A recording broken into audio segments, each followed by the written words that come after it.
오늘 우리에게 허락하시는 하나님의 말씀입니다. 이사야 62장 6절 말씀부터 12절까지 말씀을 다 같이 보도록 하겠습니다. 구약 성경 이사야 62장 2절의 말씀, 6절부터 12절의 말씀입니다. 다 같이 합독합니다.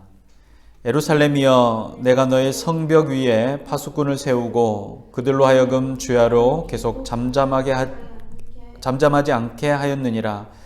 너희 여호와로 기억하시게 하는 자들아, 너희는 쉬지 말며 또 여호와께서 예루살렘을 세워 세상에 찬송을 받게 하시기까지 그로 쉬지 못하시게 하라. 여호와께서 그의 오른손 그 능력의 팔로 맹세하시되 내가 다시는 내 곡식을 내 원수들에게 양식으로 주지 아니하겠고 내가 수고하여 얻은 포도주를 이방인이 마시지 못하게 할 것인즉 오직 추수한 자가 그것을 먹고 나 여호와를 찬송할 것이요 거둔 자가 그것을 나의 성소들에서 마시리라 하셨느니라. 성문으로 나아가라. 백성이 올 길을 닦으라. 큰 길을 수축하라. 돌을 제하라. 만민을 위하여 기치를 들라. 여호와께서 땅 끝까지 선포하시되 너희는 딸 시온에게 이르라. 보라, 내 구원이 이르렀느니라. 보라, 상급이 그에게 있고 보응이 그 앞에 있느니라 하셨느니라. 사람들이 너를 일컬어 거룩한 백성이라 여호와께서 구속하신 자라 하겠고 또 너를 일컬어 찾은 바 된 자요 버림받지 아니한 성읍이라 하리라. 아멘. 우리 기도에 대해서 이렇게 생각하거나 이야기할 때면 항상 생각이 나는 어떤 분이 한 분 계십니다.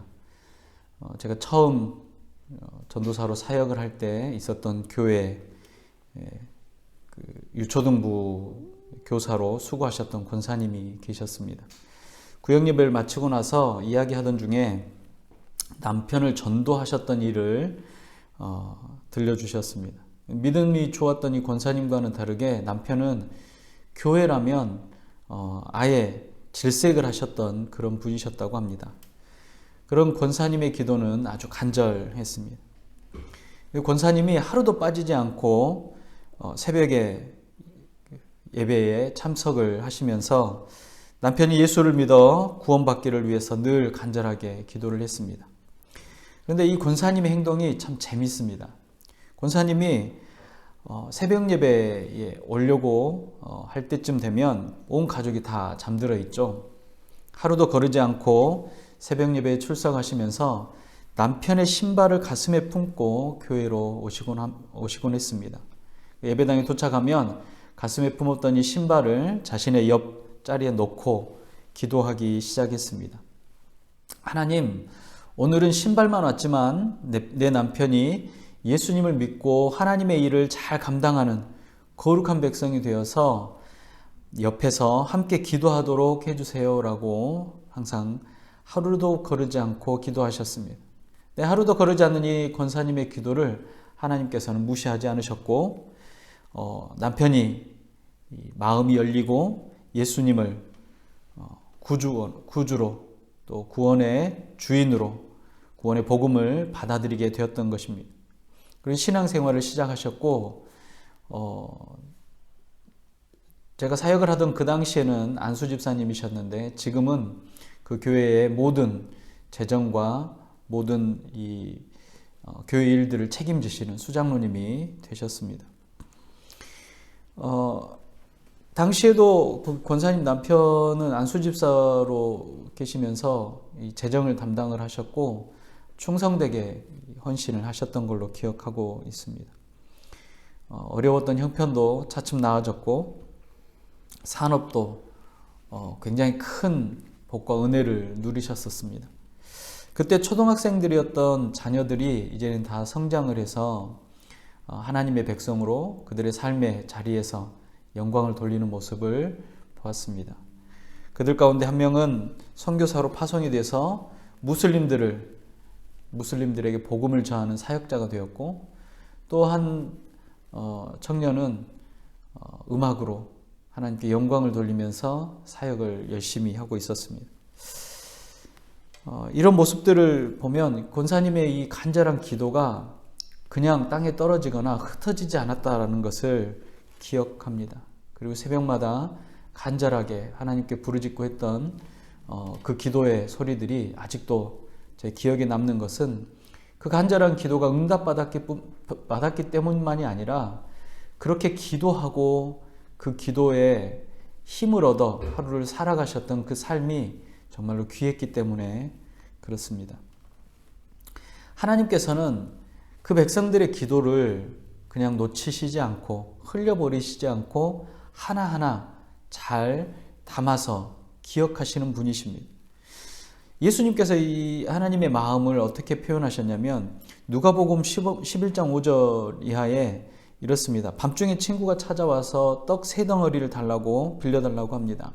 여행하던 친구가 찾아왔는데 집에 먹을 것이 하나도 없어서 대접하지 못하고 있다는 겁니다.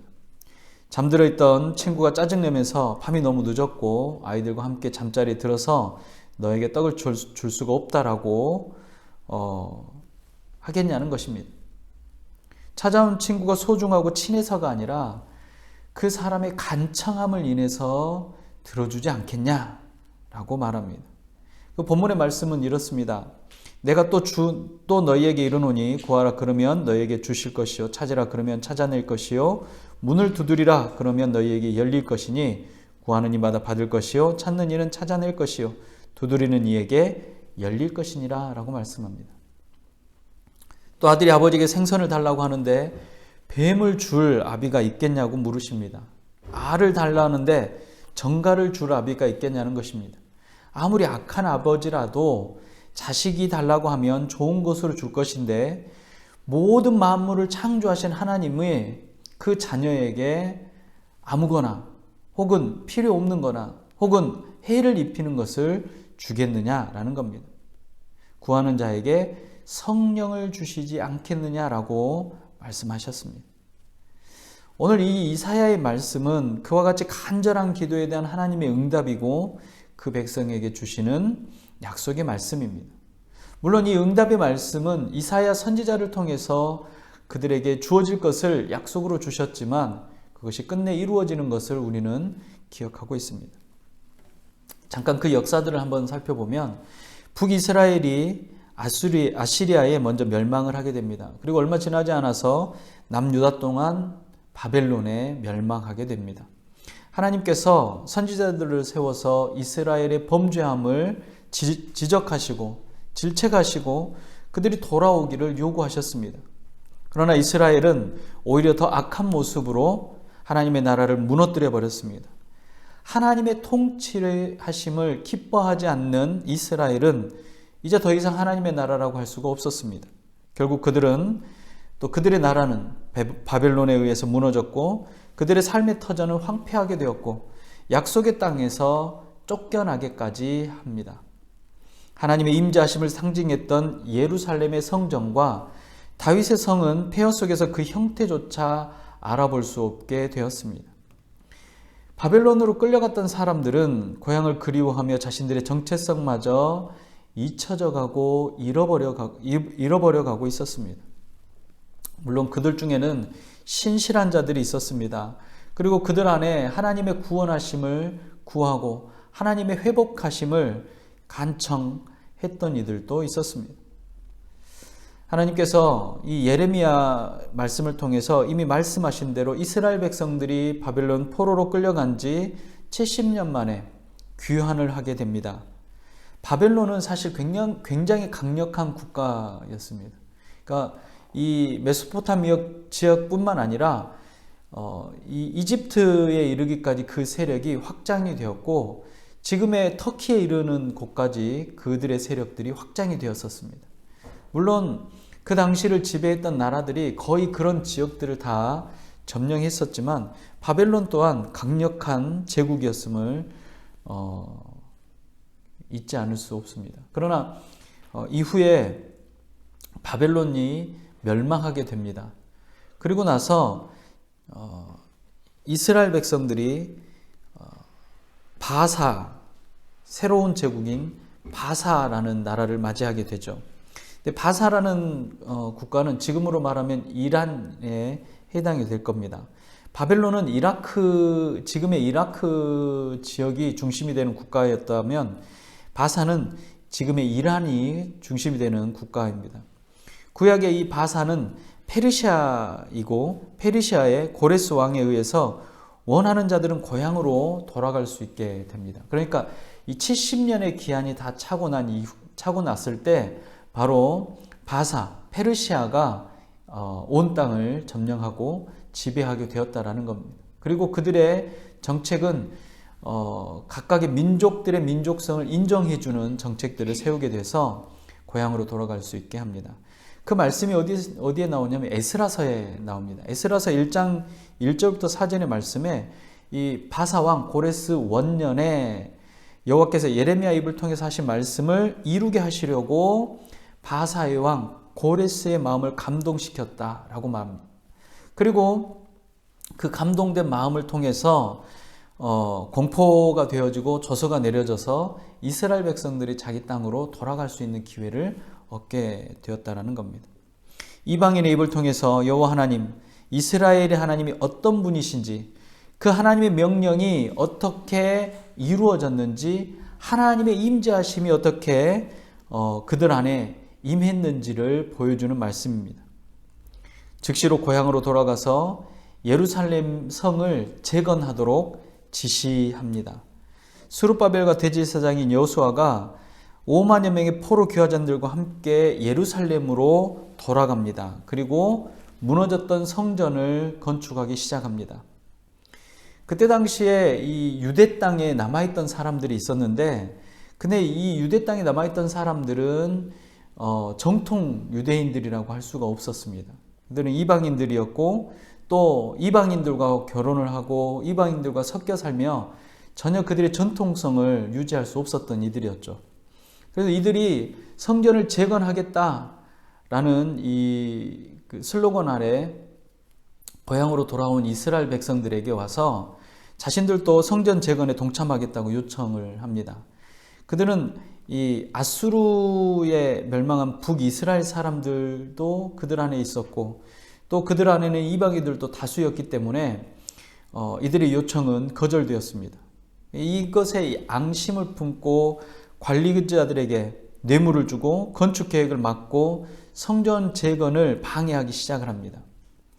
이 이후에 고레스 왕이 물러나온 이후에 아하수로에가 왕이 됩니다. 그래서 그 사람들이 아하수로에게 이스라엘 사람들을 고발하게 되죠. 이들의 그 성전의 재건은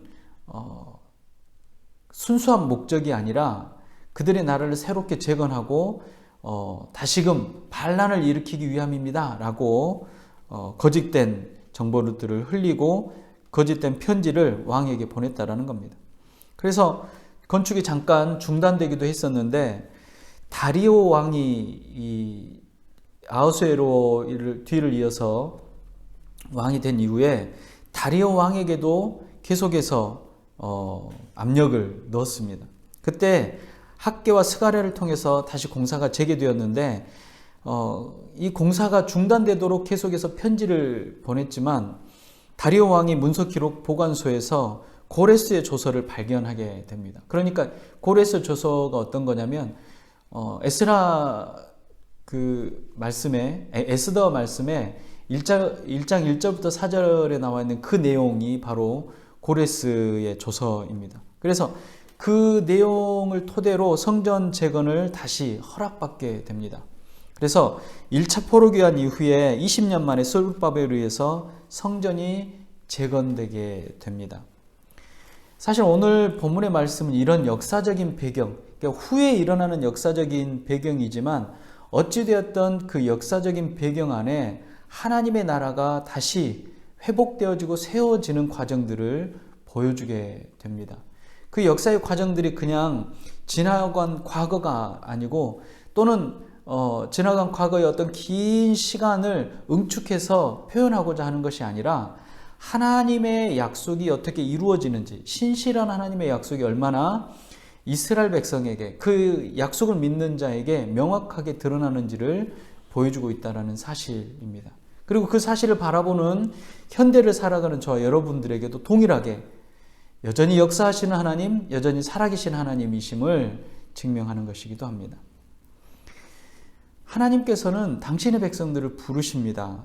비록 하나님의 통치를 거부하고 범죄하고 사망을 선택한 사람들이지만 그 백성들에게 주신 약속을 지키시기 위해서 은혜를 베푸셨습니다. 처녀와 과부는 신랑을 맞이하기 전까지 신분과 삶이 보장되지 않고 수치의 대상으로 또 멸시를 받게 되는 사람들이었습니다. 그런데 결혼식을 통해서 불안정하고 불안했던 삶에서 새로운 인생을 얻게 됩니다. 새로운 이름을 얻게 된다는 것이죠. 새 이름은 신부의 정체성이 되고 그를 보호하는 숨을 수 있는 바위와 그늘이 되어집니다. 이것이 이스라엘 백성들이 살아가던 시대에 그 당시 살아가던 사람들의 삶에 아주 중요한 원리였습니다. 수치와 멸시의 대상이고 보장받지 못한 평안이 있던 사람이 신랑을 맞이하면서 결혼을 하면서 그 신분이 보장받게 되고 또 신랑을 통해서 이름을 얻게 되고 새로운 정체성을 받아 누리게 된다는 겁니다. 신랑으로 하여금 그 이름을 불러 수치를 면하게 하는 하나님의 은혜가 있었다라는 사실입니다. 이스라엘 백성들 안에 그들의 이 문화와 관습 가운데 그러한 것들이 있었던 것처럼 하나님께서는 그들을 하나님의 신부라고 표현을 하십니다. 자꾸 도망가던 신부를 다시금 데려왔던 선지자를 통해서 보여줬던 것도 바로 그것입니다. 신랑이 신부를 맞이하면서 그 신부의 모든 과거를 묻어두고 신랑의 가족으로 또 그 신랑의 가족뿐만 아니라 그 신랑이 누리는 모든 것들을 함께 누릴 수 있도록 하겠다라는 겁니다. 이것이 바로 하나님께서 이스라엘 백성을 향한 마음이셨다라는 것이죠. 그런데 오늘 본문의 말씀은 거기에서 한 발짝 더 나아가는 말씀입니다. 파수꾼으로 하여금 새로운 정체성과 평강을 보장하겠다라는 겁니다. 하나님께서는 파수꾼을 세워 주야로 쉬지 않고 지키시는 분입니다. 파수꾼은 적의 침입으로부터 성을 보호하기 위해서 세워진 군사입니다. 그래서 이들은 적이 어떻게 움직이는지를 주시하고 경계를 늦추지 않습니다. 그래서 파수꾼이 잠이 들어버리면 그 성이 안전하지 않죠. 그 파수꾼이 다른 일을 하고 있다라고 해도 그 성은 안전할 수가 없습니다. 그들의 임무가 게을러졌을 때, 그들의 임무를 게을리하게 될 때 그곳에 틈이 생기게 되고 적들은 그 틈을 이용해서 성을 무너뜨리고 그 성 안에 있는 사람들을 잡아 그들의 종을 삼아버리고 그들의 소유를 삼아버리게 될 것입니다. 그러면 그 성 안에 있던 사람들의 인생은 이제 완전히 바뀌게 되고 무너져 버린다는 겁니다. 파수꾼을 세우시고 파수꾼으로 하여금 주야로 쉬지 않고 성을 지키시도록 한 이유가 있는데 오늘 본문에 그 이유가 명확하게 드러나죠. 62장 7절에 보면 또 여호와께서 예루살렘을 세워 세상에서 찬송을 받게 하시기까지 그리고 쉬지 못하시게 하라라고 말씀합니다. 그러니까 그 첫 번째 이유가 여기 나오는데 거룩한 하나님의 나라가 세워지도록 하기 위함이라는 겁니다. 하나님의 나라가 세워지는 것, 그것은 하나님의 임재하심을 뜻하는 것이고 하나님의 나라가 세워지는 것은 하나님께 예배를 드리게 되었다라는 겁니다. 그 하나님의 나라가 세워진다라는 것은 하나님의 통치하심을 즐거워하는 그 백성들이 그 땅에 하나님의 땅에서 하나님의 주권 안에 하나님과 함께 살아가는 것을 말합니다. 그래서 하나님의 나라가 선포되었다라는 것은 하나님의 임재하심이 있고 그 하나님의 기뻐하심이 있고 그 하나님의 백성들이 그 하나님과 함께 기뻐함 안에 있다라는 것을 말하는 것입니다. 이스라엘이라는 한 나라만이 아니라 이 사실은 모든 열방이 알게 될 것이고 하나님을 찬양하게 될 것이라는 겁니다. 그 땅의 백성뿐만 아니라 열방이 하나님을 찬양하며 열방이 하나님을 경배하게 될 것이라는 겁니다. 또 8절과 9절에 보면 두 번째 이유가 나오는데 두 번째 이유는 하나님의 나라의 정의가 세워지도록 하기 위함이라고 말합니다. 파수꾼의 역할은 외부로부터 적들이 그 주민들을 또 그들의 원수가 주민들의 삶을 파괴하고 약탈하는 걸 막는 것입니다. 그렇게 외부의 공격으로부터 안전을 보장받게 된 성은 내부에 정의가 실현될 것이라는 겁니다. 그러니까 무법의 지대, 법이 없는, 그러니까 정의가 없는 지대를 무법지대라고 하죠. 그 무법지대의 가장 중요한 논리는 뭐냐? 힘의 논리입니다. 힘이 센 사람이 힘이 약한 사람 것을 마음껏 빼앗아도 되는 세상이 되는 것이죠. 그것이 정의가 되는 것입니다. 그것이 지켜지지 않는 나라, 그것이 정의롭지 못한 나라의 모습이라는 겁니다. 그래서 파수꾼의 역할은 외부로부터의 원수가 쳐들어올 수 없게 만드는, 지키는 역할을 할 뿐만 아니라 그렇게 함으로써 이루어지는 내부의 정의와 평화를 이야기한다라는 겁니다. 땀 흘려 수고해 얻었던 이 소산이 누구의 것이 됩니까? 땀 흘린 사람의 것이 되어야 한다는 겁니다. 내가 기껏 수확해서 창고에 들여놓았는데 적이 들어와서, 나의 원수가 들어와서 우리 집에 몰래 들어와서 그 물건들을, 그 소산물들을 다 훔쳐가 버리게 됩니다. 그러면 그게 정의로운 것입니까? 그게 안전하고 평안한 삶입니까? 그렇지 않다라는 겁니다. 내가 땀 흘리고 수고한 소산물을 내가 먹고 마시고 누릴 수 있게 된다는 것, 그것이 바로 성경은 정의라고 표현합니다. 수고한 사람이 자신의 수고에 보상을 받게 되는 것, 거짓과 악한 계략이 통하지 않고 오직 정직한 수고가 인정받고 하나님께서 주신 은혜를 받아 누리는 것이 바로 성경이 말하는 정의라는 것입니다. 하나님의 통치가 온전히 이루어지는 성, 그것은 거룩한 하나님의 나라가 될 것이고, 이 거룩한 나라의 백성들은 신부로서 새로운 정체성, 거룩함을 누리게 될 것이라는 겁니다. 이 사실은 이제 온 나라에 가득할 뿐만 아니라 모든 열방들이 이 소식과 소문들을 듣게 될 것이라는 겁니다. 그리고 그 열방들에게도 이 놀라운 소식들이 선포되어질 것입니다. 모든 나라와 백성들은 예루살렘에 세워진 구원의 깃발을 보게 될 것이고, 이곳이 바로 하나님의 통치가 이루어지는 하나님의 나라임을 알게 될 것이라는 겁니다. 그러나 우리가 성경의 역사를 보면 그 땅에 하나님의 나라가 이루어지기를 원하시고 하나님의 계획하심을 그들 백성 가운데 이루셨지만 그들의 타락한 모습을 통해서 온전히 이루어지지 못했습니다. 그 이후에 이들이 포로로 끌려갔다 다시 돌아와서 성전을 재건합니다. 잠깐 동안에 하나님의 나라를 이루었지만 그 이후에 또 여전히 그들은 범죄하고 하나님의 말씀으로부터 멀어져 갑니다. 이스라엘 백성들이 각각 흩어져 버렸다가 다시 하나님의 땅, 하나님의 약속의 땅으로 돌아왔다라고 선포합니다. 그러나 그들 안에도 여전히 하나님의 나라는 이루어지지 않았음을 우리가 압니다. 현재에 이르기까지 이 이스라엘이라는 나라에는 평강과 평화가 도무지 이루어지지 않고 있습니다. 왜 그렇습니까? 그들의 범죄함 때문이라는 겁니다. 그런데 하나님께서는 여러 번, 3번, 4번, 수십 번 그런다 할지라도 그 부르심을 철회하지 않고 그 백성을 끝까지 붙드시고 하나님의 백성, 하나님의 신부로 받아들이겠다라고 말씀하시고 다시금 돌아오기를 원하신다라는 겁니다. 그리고 그곳이 하나님의 나라가 될 것이라고 다시금 선포하신다라는 겁니다. 그래서 오늘 이사야 선지자의 말을 통해서 보면 예루살렘을 향해 가게 될 길, 예루살렘으로 가는 길을 만들라고 말합니다. 예루살렘을 향하는 길을 만들어내라는 것입니다. 10절에 보면 성문으로 나아가라 백성이 올 길을 닦으라 큰 길을 수축하라 돌을 제하라 만민을 위하여 기치를 들라라고 말합니다. 이 말씀은 하나님의 나라를 이루고 있는 하나님의 백성이 하나님의 나라를 선포하고 그 열방에 선포되어진 말씀을 듣고 몰려드는 사람들, 하나님께서 부르시는 그 백성들이 하나님의 나라로 들어올 수 있도록 그 길을 닦아내고 그 길을 수축하고 그 길에 있는 돌을 제하고 만민을 위해서 모든 사람들이 그곳을 멀리서도 알아볼 수 있도록 기치를 들어라 라고 말씀한다는 겁니다. 좁고 가는 길이 아니라 많은 사람들이 안전하게 올 수 있도록 큰 길을 만들라고 말합니다. 모든 나라가, 모든 열방이 예루살렘을 향할 수 있도록 말하라고 합니다.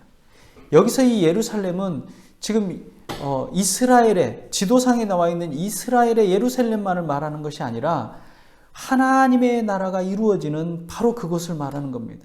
시온의 은혜가 흘러 넘치는 바로 그곳을 말하는 것입니다. 우리가 삶을 살아가는 곳, 하나님의 나라라고 선포되어지는 곳, 하나님의 통치하심을 기뻐하고 하나님의 통치하심에 순종하는 백성이 살아가는 바로 그곳이 하나님의 나라입니다. 그래서 그 하나님의 나라를 살아가는 하나님의 백성들이 해야 하는 일이 바로 하나님께서 부르시는 이들이 그 나라로 들어올 수 있도록 그 길을 닦아내라는 겁니다. 삶으로 하나님의 백성의 삶을 살아내라는 것입니다. 예루살렘은 하나님의 나라이고 하나님의 나라가 정의가 물같이 공의가 마르지 않는 강같이 흘러 넘치게 하라는 것입니다. 오직 정의를 물같이 공의를 마르지 않은 강같이 흐르게 할지어다라고 아모스 선지자가 선포하지 않았습니까? 수축되고 예비된 길을 통해서 하나님의 백성들이 예루살렘으로 시온으로 하나님의 땅으로 하나님의 통치하심 안으로 들어 올라가게 될 것입니다. 이사야 선지자는 우리의 정체성이 무엇인지를 설명합니다. 우리의 정체성은 바로 신부입니다. 하나님의 신부라는 사실입니다. 이걸 기억하라는 것입니다. 신랑은 신부를 얻기까지 결코 쉬는 법이 없습니다. 끝까지 결혼식이 올려지고 그 기쁨을 이기지 못하는 그 순간까지 쉬지 않고 신부를 위해서 일합니다. 이전의 삶을 탓하지 않고 그 신부에게 새로운 이름과 새로운 정체성을 주고 안정과 평안으로 감싸 안을 겁니다. 이 하나님의 지극하신 사랑이 그 신부의 평안함과 안전을 위해서 파수꾼을 세우시는 겁니다. 그 파수꾼을 세우심은 예수님께서 우리를 위해서 보혜사 성령님을 보내신 사건이며 성령님께서 우리의 약함을 아시고 그 약함을 도우셔서 그 약함을 인하여서 세상에 물들지 않도록 그 약함을 인하여서 도적이 들지 않도록 그 약함을 인하여서 사탄이 공격하지 못하도록 악으로부터 항상 깨어서 지키신다라는 것입니다. 우리를 도우신다라는 겁니다. 말할 수 없는 탄식으로 우리를 위해서 기도하시는 겁니다. 여러분, 우리는 하나님의 거룩한 백성입니다. 하나님께서는 우리로 하여금 열방이 모두 보고 찬양하도록 하나님의 구원의 깃발을 들게 말씀하셨습니다. 그 하나님의 나라로 향하게 될 열방을 위해서 위협은 무릅쓰고 길을 만들라고 말씀합니다. 하나님께서는 우리의 기도를 소홀히 여기지 않으십니다. 우리의 소망과 최후의 승리가 이루어질 때까지 하나님은 쉬지 않고 일하시는 분입니다. 우리의 육체적인 소망, 육체적인 기도뿐만이 아니라 우리의 영적인 소망과 영적인 기도도 하나님은 응답하시고 하나님께서 그 응답하심이 얼마나 예리하고 날카롭고 치밀한지를 보여주십니다. 그것이 바로 하나님의 백성의 삶입니다. 세상 가운데 높이 들리는 하나님의 구원의 깃발이 거룩한 백성으로 살아가는 삶을 통해서 드러나게 됩니다. 우리의 간절한 기도는 우리의 가정을 구원하게 될 것이고 우리의 삶의 터전을 구원하게 될 것이고 우리의 사랑하는 친구들과 우리의 사랑하는 연인들과 우리의 사랑하는 이들을 구원하게 될 것입니다. 뿐만 아니라 지역을 변화시키고 그 나라를 변화시키며 문화와 문명을 변화시키는 역사가 있다라는 겁니다. 이 땅에 하나님의 나라가 선포되어질 것입니다. 우리의 삶에 하나님의 나라가 선포되어질 것입니다. 그리고 그곳에 예수 그리스도의 구원의 깃발이 올려질 것입니다. 우리의 수고로움을 통해서 세상은 하나님을 만나고 예수 그리스도의 구원을 경험하게 될 것입니다. 구원의 길을 향하는 길을 닦아내며 하나님의 구원의 깃발을 높이 드시는 저와 여러분들이 되시기를 주님의 이름으로 축복합니다. 기도하겠습니다. 사랑이 많으신 하나님 감사합니다. 구원의 깃발을 높이 들고 만민을 향해 하나님의 나라를 선포합니다. 예수 그리스도만이 구원자요 메시아이시며 온 우주의 주인이시고 심판자이심을 고백합니다. 우리의 삶이 예수 그리스도 안에서 하나님의 나라를 선포하는 삶이 되어지게 하여 주시옵시고 정의와 공의가 넘쳐 흘러서 우리의 삶이 늘 하나님 안에 세상 가운데 드러나질 수 있도록 허락하여 주시옵시고 죄와 사망의 권세가 틈타지 못하도록 우리 주님 성령님께서 파수꾼이 되셔서 지켜 보호하여 주시옵소서. 우리를 불러주시고 지금까지 내 백성이다, 내 사랑하는 자녀라고 말씀하여 주셨사오니 우리의 범죄함을 인하여 우리를 버리지 마시고 끝까지 붙드시는 주님을 기억하며 깨달아 알며 온전한 은혜 가운데 하나님의 나라 가운데 거할 수 있는 자들이 다 될 수 있도록 허락하여 주시옵소서. 아버지 하나님, 지금도 참으로 어려운 시대를 살아갑니다. 이 땅에 하나님의 나라가 이루어지기를 원하며 우리의 삶 가운데 하나님의 나라를 이루기를 원하지만 환경과 여건들이 너무나도 어렵습니다. 마지막 때인 것입니다. 아버지 하나님, 이 마지막 때를 지혜롭게 잘 살아낼 수 있는 자들이 다 되게 하여 주시옵시고, 또는 우리의 이웃들이 어렵고 힘든 상황과 과정 가운데서도 주를 바라보며 나아갈 수 있도록, 우리 구주 예수 그리스도만 바라보며 나아갈 수 있도록 허락하여 주시옵소서. 오늘 또 우리 안에 참 생명이 되시고 구원의 역사가 되시는 우리 주님의 역사하심을 경험하는 일들이 늘 있어지게 하여 주시옵시고, 또한 전쟁과 기근과 자연재해와 또 사건과 사고를 통해서 낙심하고 낭망하는 자들이 다시금 일어설 수 있는 역사가 있도록 허락하여 주시옵소서. 늘 우리의 구원자이심을 선포하시며 하나님의 나라의 주인이심을 선포하시는 우리 구주 예수님의 이름으로 간절히 기도드리옵나이다. 아멘. 기도하겠습니다. 지금은 모든 구원을 얻는 자들의 주인이 되시는 우리 구주 예수 그리스도의 은혜와 하나님 아버지의 무한 자비 사랑하심과 성령님의 감화 감동 위로 교통 충만케 하심, 우리 주님이 부르시는 그 음성을 따라 하나님의 나라를 이루어 구원의 깃발을 높이 들고 주님 오시는 그 길을 예비하는 자들마다 구원의 백성으로, 하나님의 백성으로, 신부로 하나님의 놀라운 은혜 가운데 살아감을 기억하고 순종하고 나아가는 주의 모든 백성들의 머리 위에, 각 가정과 지역과 교회 위에, 특별히 사랑하는 우리들의 이웃들의 머리 위에 이제로부터 영원토록 함께 있을지어다. 아멘.